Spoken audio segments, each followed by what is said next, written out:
You a compassionate person or a passionate person? Seems to me passionate people are more likely to get angry because you're passionate about things. But anger as an emotion, you have to keep in check. Dr. John Braccio brings this up, and I thought it was an interesting question. Compassionate people and passionate people. Doc, good morning and welcome to your morning wake up. It's always good to have you back on. Well, good morning to you, Mike. Always a pleasure to talk to you, I might add. And I guess, anger is an emotion we all experience to one degree or another. How we deal with it has a big impact on how happy or unhappy we're going to be. The person who's always angry cannot be a happy person, and their negativity certainly impacts everyone around them. My point here is really we're not talking about not having legitimate anger and if you're treated inappropriately by somebody, but no, really talking about the need for a person to be mentally sound, that they really not be taken advantage of. But there's also the need, you have to use anger as a tool to not be taken advantage of, okay? But here, our topic today specifically relates how to use compassion, okay, to control our own anger. A typical situation for all of us, Mike, is to have anger when driving a car, dealing with somebody who's driving inappropriately and could cause us harm as well as themselves. We often run into the daredevils, if you will. My point is not to argue that one does not have reason to be angry when this occurs. No.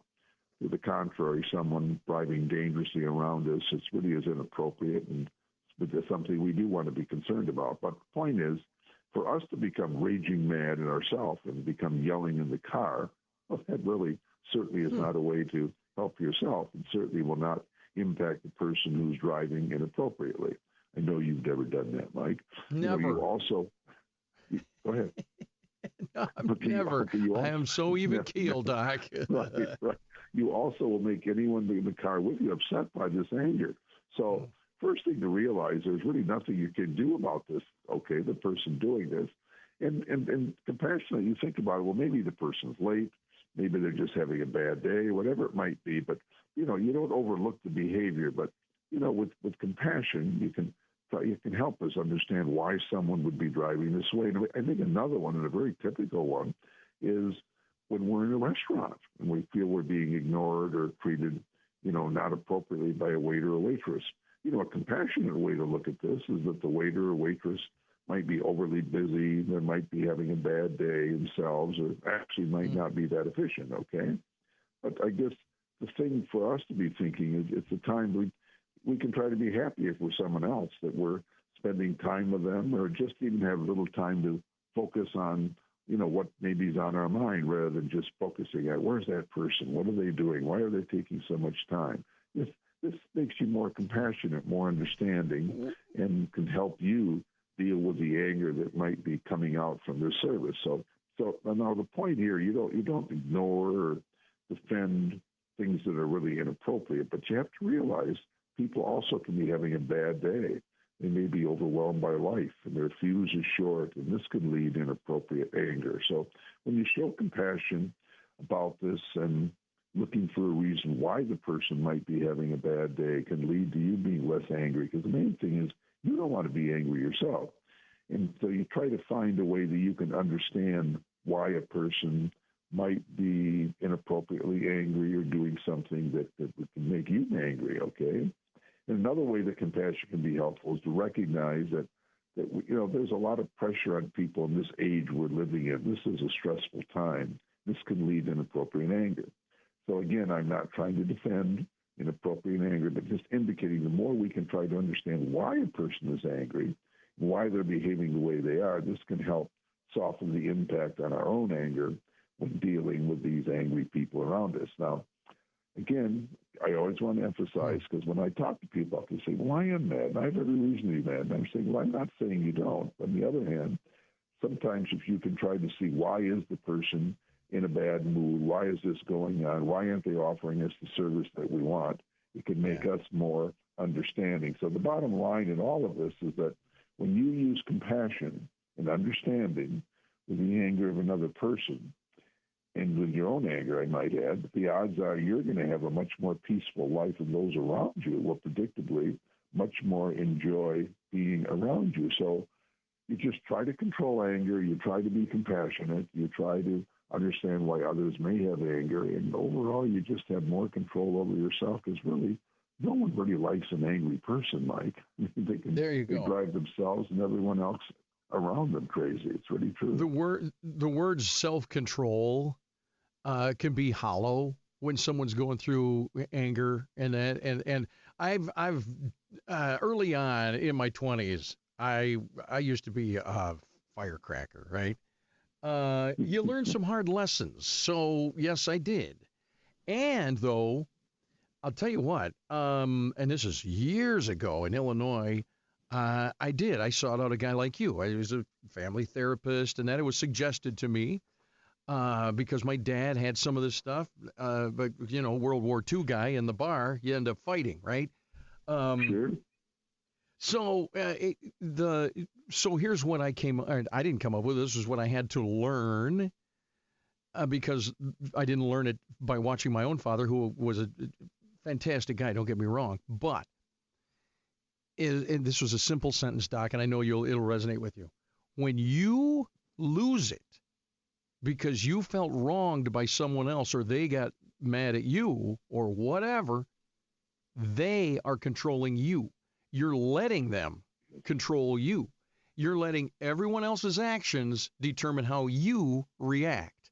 And as soon as it was put to me like that, you're going, wait a minute, you mean I'm out of control? You mean I'm not in control of myself? Oh. That is, Mike, that's a bingo statement, yes. When you let others control you, you all of a sudden are controlled.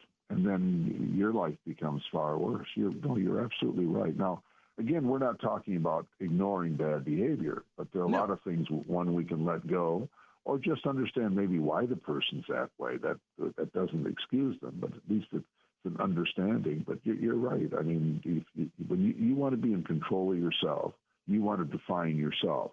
When you let somebody else with their inappropriate behavior control you, then that's a real negative thing. You defend yourself, but then you don't think about it all the time, and you don't stay angry all the time, too, because a lot of people just have anger, Mike. They're mad all the time. They're always, you just ask them, how are you? Well, what do you care? Do you really care how I feel? Okay. You have to defend. Sure I do.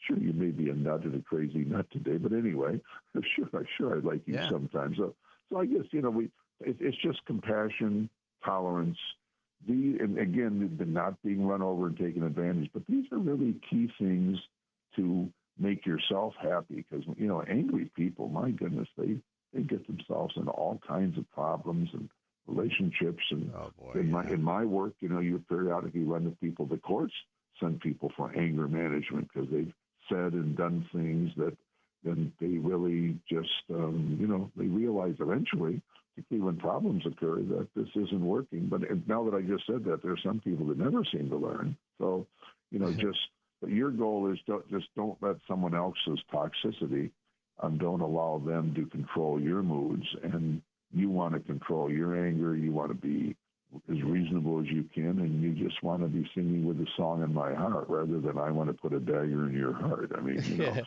Well, the way it was, really the bell that went off for me, the light bulb that went off for me, like I said to you, is I didn't want to be controlled by everyone else, because I'm a control freak. My wife will tell you, I don't ride in cars, I drive. And so, but here's the thing. Is as soon as it was put to me by that, and I can't remember the guy's name. He was very soft-spoken. He was like you. You had to have a good voice like that to do what you do, But he put it to me like, you're not in control anymore. Someone else is controlling you. And the other thing he said to me is, he said, can you name one instance where blowing up ever made it better? Oh, no, I don't think I can. And I couldn't. And to this day, I can't. But we have anger for a reason. We have to, guys in war, you got to have some sort of anger a little bit to go and shoot another guy in war to defend your house, your family, that kind of thing. But and then it has to go away, and we have to go away. Oh my gosh, we're up on time. Doc Braccio, I like this. I like every day, every Tuesday we get time with you. It just kind of sometimes. Yeah, a lot of times you'll have a subject, Doc, and I'm like, okay, well, this one's not me. And then you start, and I'm going, oh, yeah, yeah, that touches me. Yep, I got that one. So I appreciate that, and thank you so much. Well, listen, always a joy, and I might add that, you may have been the angry guy, but now you're trying to be the more upbeat and more positive and not let someone else control you. How does that sound? Oh, yeah. You're moving forward. So listen, a joy talking to you, buddy. All right, thanks. See, we'll talk later. I totally different individual than I used to be in my, aren't we all, my 20s and early 30s. Yeah.